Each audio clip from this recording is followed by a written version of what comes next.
नमस्कार। उत्तर प्रदेश की 10 बड़ी महत्वपूर्ण खबरों के लिए जुड़े रहिए हमारे साथ। संभल में अवैध मदरसे पर चला बुलडोजर। यूपी में अतिक्रमण के खिलाफ प्रशासन का सख्त रुख जारी है। संभल में चला कब्रिस्तान के बाद मदरसे पर बुलडोजर गर्जा। वहीं मैनपुरी में सरकारी जमीन पर बन रही मस्जिद को रोक दिया गया है। ग्रामीणों की शिकायत पर मस्जिद पर बड़ी कार्रवाई हुई है। संभल में बुलडोजर एक्शन के बाद शांति व्यवस्था बनाए रखने के लिए भारी पुलिस बल तैनात किया गया है। 8वीं की छात्रा को बहलाकर टीचर बनाता रहा संबंध। उत्तर प्रदेश के बलिया जिले में एक ऐसा मामला प्रकाश में आया है जिसने समाज में शिक्षकों के प्रति विश्वास को हिलाकर रख दिया है। शहर के जीरा बस्ती स्थित पीएम श्री केंद्रीय विद्यालय के तैनात एक शिक्षक को अपनी ही नाबालिग छात्रा के साथ लंबे समय तक दुष्कर्म करने और डराने धमकाने के आरोप में गिरफ्तार किया गया है। आरोपी शिक्षक कई वर्षों से छात्रा को अपनी हवस का शिकार बना रहा था। शुरुआत में पढ़ाई लिखाई में मदद करने और अतिरिक्त मार्गदर्शन के बहाने उसने छात्रा से मेलजोल बढ़ाया। धीरे धीरे उसने छात्रा को अपने विश्वास में लिया और शादी का झांसा देकर उससे गलत काम करता रहा। ये सिलसिला करीब 4 वर्षों तक चला। मामले का खुलासा तब हुआ जब शिक्षक की शादी तय हुई। नशेड़ी कहने पर भड़का दामाद, सास की गोली मारकर हत्या की। मुरादाबाद जिले के मझोला थाना क्षेत्र की टीचर्स कॉलोनी में गुरुवार रात घरेलू विवाद के बाद हुए हत्याकांड ने इलाके में सनसनी फैला दी। यहाँ नशेड़ी कहे जाने से नाराज दामाद ने अपनी सास की गोली मारकर हत्या कर दी। घटना के बाद आरोपी अपने एक दोस्त के साथ मौके से फरार हो गया। पुलिस ने हत्या का मामला दर्ज कर एक आरोपी को हिरासत में लिया, जबकि मुख्य आरोपी की तलाश जारी है। यूपी के आसमान में विकास की नई उड़ान। उत्तर प्रदेश को एक्सप्रेस वे प्रदेश बनाने के बाद अब योगी सरकार इसे एयरपोर्ट प्रदेश बनाने की दिशा में तेजी से कदम बढ़ा रही है।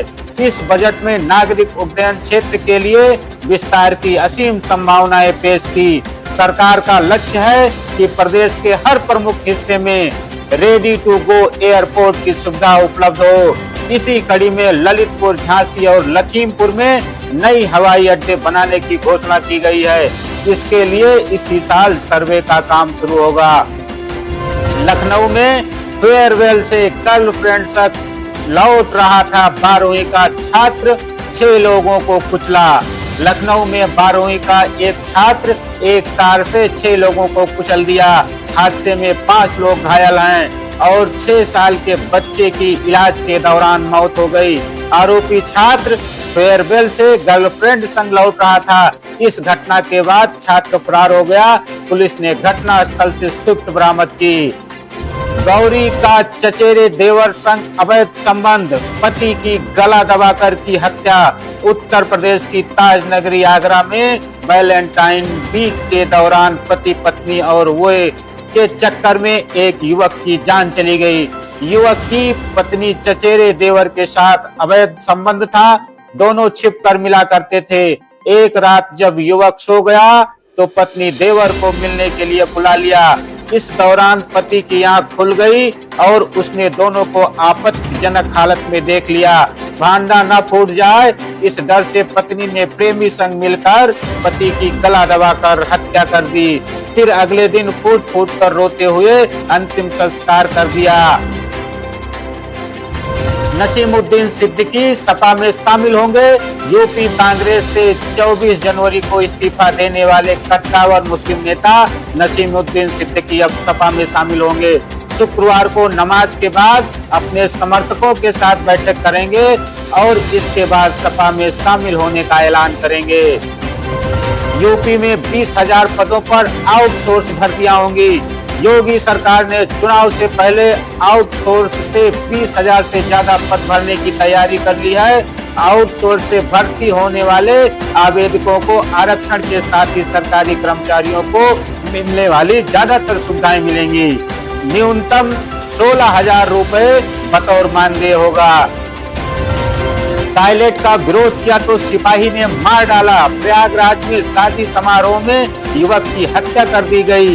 वजह यह है कि उसने खाली प्लाट में पेशाब करने का विरोध किया। इस पर सिपाही भड़क गया।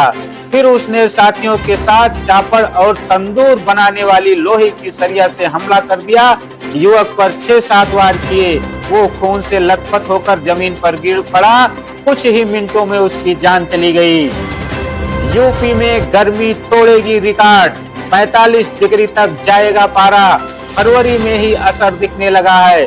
अभी फरवरी का आधा महीना ही नहीं हुआ है कि यूपी में गर्मी ने दस्तक देना शुरू कर दिया है। सुबह शाम हल्की ठंड जरूर है, लेकिन दोपहर में धूप चुभने लगी है। अब समेत मिल रहा है कि जिस तरह ठंडी तेज रही, उसी तरह इस साल गर्मी रिकॉर्ड तोड़ सकती है। इसका असर अभी से देखने को मिल रहा है। ऐसी ही खबरों के लिए हमारे चैनल को सब्सक्राइब करें।